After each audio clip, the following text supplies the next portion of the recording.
What's going on, y'all? It's the Caveman back at it again with another video, and things are going on, things are happening in the offseason really fast, and I want to keep up to date with things that I feel are significant, some things that I feel that are worth talking about, some things that really have conversation to have. So the first thing I want to touch on real quick is just how Tom Brady signed with the Buccaneers for another one-year deal. Well, it was like a 1 year, but like a 4-year stipulation. It was like a voidable deal, they called it. Tom Brady essentially took a smaller amount of money for 2021 so that the Buccaneers can keep their really good team all together. Now, is this surprising? No, not at all. Tom Brady has been doing this for his entire career, and it makes you really think, like, how come more guys don't do this? How come more guys don't help their teams in ways that Tom Brady does? I saw Patrick Mahomes being kind of ridiculed in this kind of conversation because it didn't come out originally that Patrick Mahomes had restructured his contract to help the Chiefs out, but people were kind of criticizing Mahomes, and they were saying, like, oh wow, look at Tom Brady, he just beat you in the Super Bowl and he's taking a pay cut for his good team to stay together, but look at you, you're just taking all their money. And people were just kind of, mocking that idea that Patrick Mahomes wasn't restructuring his own contract.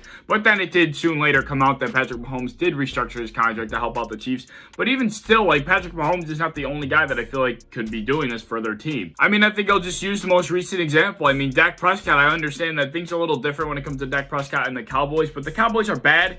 That's a lot of money to be spending on one guy. That is a heavy cap hit to be taking. They are going to be bad for years to come now. I mean, I can't imagine the Cowboys are going to be any good, whether it's next year, the year after that. I just don't foresee the Cowboys being any better than they were this past year, even when Dak was playing. It just makes you wonder that I feel like some guys, maybe they deserve that amount of money, but at the same time, maybe you want to just kind of help your team out. If you're really, truly devoted and you're loyal to that team, you're not really bouncing teams around. You've been on that team for a long time. Maybe you want to help them out, help the management out, help them bring guys around you that can help you win. I don't know. That's just my perspective on it. I think if I were Dak Prescott, or if I were a top big name quarterback that was looking for a lot of money, that was very talented, that was one of the top quarterbacks in the league, I would say, I'll be a little team friendly, especially if I'm a couple years into the league now. I have a couple bucks in my pocket. I'm going to tell them, I'll be a little team friendly here. I don't know. I guess it's easier for me to make a statement like this when I don't have, $66 million sitting right on the table in front of me. I guess it's a little easier for me to say no to money that's not exactly in front of me. But still, I don't know. I feel like if you're a couple years into the league, you have some money in your pocket, you really don't need all of the, like, how much money could one person freaking need that you should be able to take a pay cut to help your team out? I mean, how much money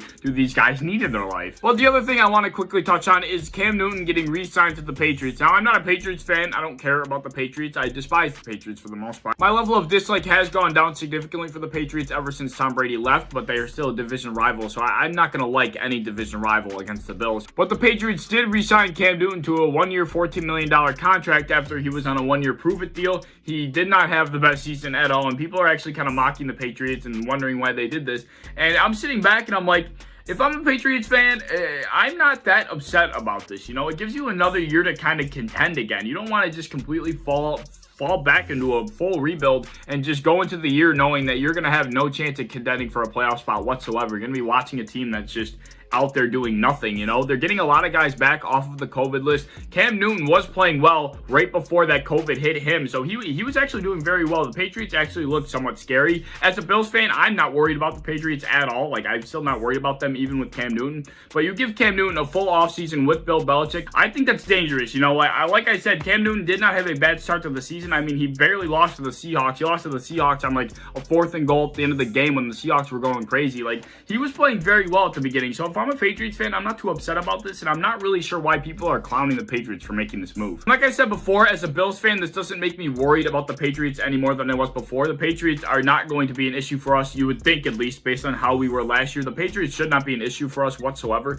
but let's not, get too hasty here. The Bills barely beat the Patriots in the first time they met, and Justin Zimmer had a lucky fumble on Cam Newton that essentially won us the game. So the Patriots are choosing to take the route of not necessarily going to a full-blown rebuild and just kind of tanking for the entire season of 2021, and for that fact, it makes them a team we're going to have to beat, and we're going to have to play well to beat, because Cam Newton's going to be no pushover in 2021 either. I don't know why people are acting like he can't play football. I mean, I do know why people are acting like he can't play football, because he looked like he had a wet noodle for an arm last year, but like, I think that COVID really affected him, and he came out and said it himself. Once he got hit with COVID, he kind of lost it. He wasn't able to really train. He really wasn't able to keep up with the playbook. He came back and he was kind of lost in the sauce. The guy didn't really know what was going on, and he never really was able to recover. So this isn't me being worried about the Patriots. Patriots, but I just don't understand why people are clowning the Patriots for doing this, and I don't understand why any Patriots fan would be upset with this move. I mean, shit, the Bills went freaking years without a quarterback. Years upon years upon years without a quarterback. We could not find a freaking soul. And for the Patriots to go from Tom Brady to a pretty serviceable Cam Newton, who actually is not that bad, especially when he was playing well, I would be pretty happy with that. I mean, like I said, the Bills went years upon years upon years without a quarterback, and they go from Tom Brady to Cam Newton, who is doing pretty well for them, and I think he will do pretty well for them in 2021 as well. So yeah, I mean, the Patriots are going to be decent this year, especially with them returning all those people off the COVID list. And funny enough, that kid that was mocking Cam at his own football camp for being a free agent can go shove it, because he just made $14 million